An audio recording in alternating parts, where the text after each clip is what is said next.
I'm going to give you 3 destructive things that amateurs do with their driver that means it's not going to get any better. But luckily for you, they are very easy to fix. So let's get stuck into the lesson. But before we do, let's hit the subscribe button down below. Let's get better at the game together by fixing this big stick. And our first destructive trait comes even before we swing the golf club, because what I do see from a lot of amateurs is what happens when we get onto the tee. Here for me, I've already placed my tee now straight in the middle of the 2 tees that we have on the either side of the teeing box, and I'm just going to aim where this tee is pointing me. And unfortunately, that isn't going to help your golf, because sometimes the tees actually don't point where they should be going towards on the fairway. Luckily for us here, the 15th hole at Warrington is one of them that does point down the middle. But as you can probably see, there is a huge tree in the middle of the fairway at about the apex where a lot of people's drivers would actually hit. And what I would see from here is that I put my ball now into the middle of the tee, I align myself up with the middle of the tee, I make a pretty good golf swing, and unfortunately I clatter the tree here, all because I just let this dictate where I was going to aim. So what we need to do and what we need to understand is, when we get onto any teeing ground, before we've even made our setup and we've made our swing, just have a look at where the tee points you. Is there any trouble that it's pointing towards, i.e. a pond, a bunker, a huge tree in the middle of the fairway?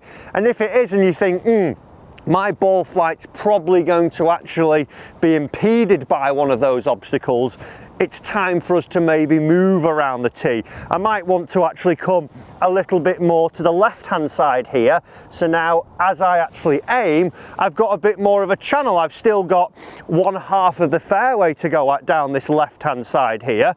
So I could take my aim, actually aim a little bit off, and even if I didn't quite get my driver, there, that was low, that would have been straight into the tree if I would have been in the middle. But thankfully, because I actually looked at what was going on out there, I've hit a poor drive and actually got a pretty good result. So before you walk onto any tee, don't make a great swing and actually come out with a bad result just because you didn't look where this was aiming. The next tip, and do make sure you are staying around for the third, because I guarantee you will have done it at some point in your golfing career or know a friend who does it repeatedly. But what we need to think is that when we've got driver and we're not quite getting it, we're losing distance and we're getting a lot of curvature on the golf ball, which I know a lot of amateurs are out there, it's because we're getting glancing blows, so we're not getting a pure strike as we go through it. We're starting to see that we actually glance the golf ball, but I'm going to fix that for you now. So really simple. What I want you to try and do, if you get to the driving range, this would be ideal to do this, but I want you to put a couple of canes that run back down behind your golf ball towards your target line, and then out in front of your golf ball towards the target line, leaving about 2 feet, maybe 1.5 feet on either side. And what I see a lot of people doing, the common miss here, is that the golf club comes from outside of the behind line here. It then cuts across from the inside of the line that's in front of our golf ball. And what I also do at the same point is leave that face looking somewhere down the line to try and get my ball going towards target. And that's when I start to get that golf ball rubbing across the face, impart the spin, and don't get a solid strike. But what we want to try and do, and what we've got to really understand, is that the golf swing is an arc. It's moving back around my body, it moves in front of my body, and it moves back around my body.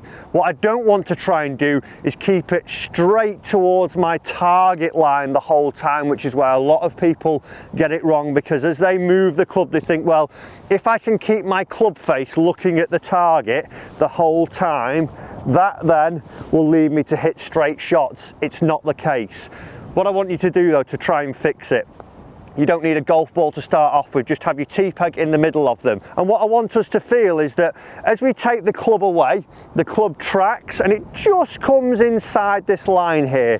And as it comes back down, the only time it's going to be straight is it's just is passing through the space we've got between the 2 canes here. So it would literally be straight for maybe about 1 foot of its arc. So I'd be taking it back, and as I come down I feel it gets into the space between the cane and the T-peg, and then I would make my impact, and then I would let it get out in this space between the front cane and the T-peg, but then it would track back inside. What I'm not doing is letting the club get too far over in front this way of that one and then tracking really across it, or vice versa, coming too much from the inside and going too far outside. What I want to do is just have this little period of time here where the club is just working on its arc, passes into the open space, carries on, and then back inside as I'm going through. So just start to have some practice swings with these two visuals, and what we'll start to feel then is that we actually start to get more of a rounded golf swing. We'll get more of a true arc, as I would call it, as opposed to something that is glancing and coming too much from either inside or outside as I'm going through. If we can do that, we should start to see that we get the ball struck a little bit more from the middle, and we'll also get the face staying square to our arc and getting better shots from there. So once you practiced it and felt good with it, just have some little rehearsals. It's into the space, it carries on in, and then it tracks back inside. And from here then, we should start to see that we are getting better golf shots.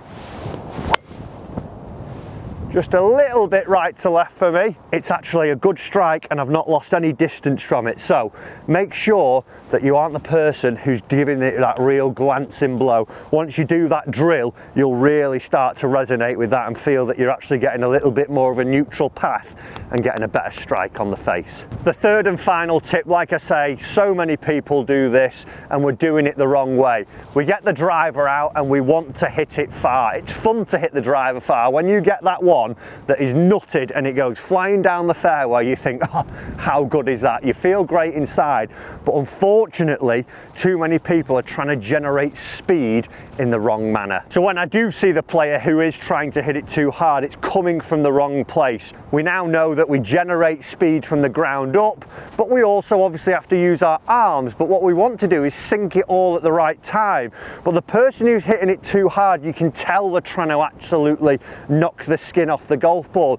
Nothing's working in time and everything is generated from the wrong source. And what it looks like is something as we get up to the top, everything we do is just push from the top half towards the golf ball. So the club ends up getting too steep, it gets across the line here, I get that glancing blow that we've just talked about, and then I don't even use my legs. We want to try and start from the ground up and then get those hands really letting the club whip through. A lot of the time, the big fault is that the club head is thrown quickly at the golf ball.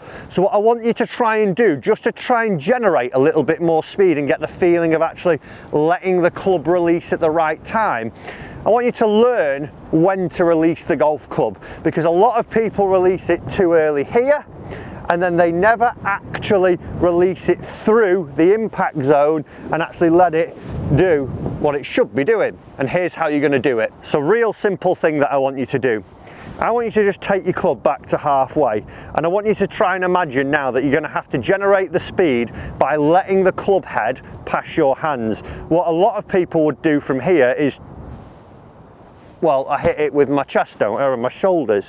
What we've got to realise is that we're letting that club head actually whip by there, and what you'll start to notice as I do this, even just by setting it there, you might pick it up on the microphone, but there's a bit of whoosh. But look at where my finishing position is here. That club head is nearly all the way back behind my body, as where a lot of people throw it early here from the top and then just carry on through, and we see this sort of position, the old chicken wing as we would hear it called. We never see the club head actually getting back past the hands and back up behind the body, because all we've done is throw it and then stall. So real simple. Yes, we want to use the legs to drive, then we would let the spine kick in, and then we would let the hands go. But for you to just realise and get some feeling, I want you to half swing to here and see how quickly you can get that club head passing through. Once you've had a few and you're starting to really feel that club head passing through those hands there and through the impact zone, just let that go into a bigger swing. And straight away, even if you have a little pump here, you'll start to feel like you've generated a lot of speed down at the bottom half of the arc, as opposed to feeling like you've thrown it up at the top and lost it already. So once you're done with that, we know now that we're set up correctly. We're going to feel a little bit more of a neutral arc, and I'm just going to let that club head pass at the right time to generate my speed. And those are the three things that I want you to do to make sure that you are not getting the least out of your driver. Don't make it the worst club in your bag. Just try those three simple things and you will start to see that you get improvement with it. Guys, thanks for watching. Make sure you hit the subscribe button and I'll see you in your next lesson.